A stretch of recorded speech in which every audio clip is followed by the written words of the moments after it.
Hi there, I'm John Richardson. I'm a psychotherapeutic counsellor and a transactional analyst, and this is the introduction to my presentation, Worried That You Worry Too Much. So, psychotherapeutic counsellor and a transactional analyst, they're big words, and what they basically mean is that I'm a mental health professional who helps people with their anxiety. And there are kind of three groups of people that I help. One group of people experience anxiety for the first time in their life, and it probably feels pretty overwhelming, and they hate it and they don't like it, and it's new to them and they kind of don't understand where it comes from, and they want to do something about it. And the second group of people that I help, they have had anxiety several times in their life before, and it's come back and they're not quite sure why, and they've got the sleepless nights, and they've got the overly repetitive thinking, and they've got the tension in their jaw, and they're not being able to relax. And it feels pretty awful, and they want some help in doing something about it. And the third group of people is people who wake up in the morning, the sun is shining, the birds are singing, there's nice stuff in the diary, there's a loving person in the bed next to them, but they're still anxious. There's still the churning in the belly, there's still the overly repetitive thoughts, it's still incredibly difficult for them to quieten their mind. And it's kind of like anxiety has become the natural state for them. And that's pretty tough. And for all three of those groups of people, there's a common thing that kind of happens with all of them. And that common thing is that they're really familiar with the overly intrusive thoughts. We talk about them in terms of frequency and intensity to try to make some sense of them, but they're there a lot of the time.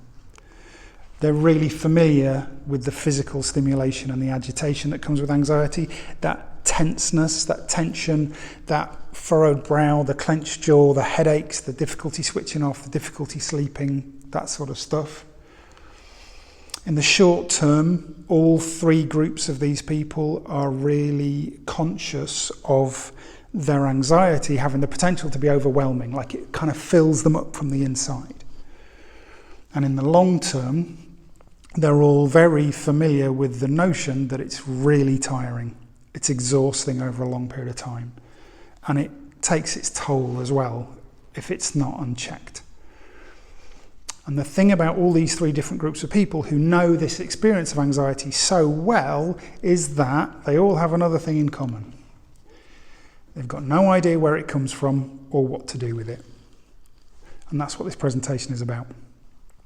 It's about explaining anxiety so that people can kind of meet the monster under the bed and do something about it. And I use this three-stage model that I've developed, that the first stage is to understand and manage. And that's what, when you get to know anxiety, when you get to understand the way that it works, you'll understand that understanding in and of itself brings relief to the problem of anxiety. And that's great, but it doesn't quite get you all the way there. Learning how to manage your anxiety, but picking strategies from a place of understanding is incredibly useful. The second bit that we'll talk about tonight, but we probably won't do quite so much of, because I'm doing this, I say tonight, because I'm doing this as when I've got 10 or 15 minutes before my Worry That You Worry Too Much presentation is going to begin. So the bit we're going to talk about, we'll spend most of our time on number one, but we'll talk a bit about number two, the soothing and the healing. When we get a good understanding of what anxiety is, we realise that it's not in and of itself the only problem. There's invariably something behind it that needs attending to as well, and that probably needs a bit of soothing and healing. And the third bit, an understanding, getting familiar with living beyond anxiety.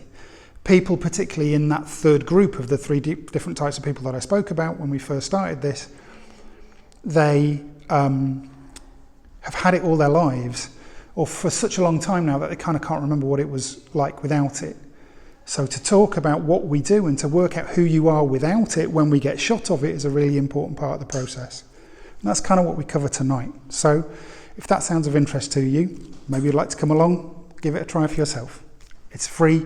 It comes with a free one-to-one with me, where we can take what we learn in the presentation and explore it a bit further personally with one-to-one with you about your life and your anxiety and how we might apply some of this stuff.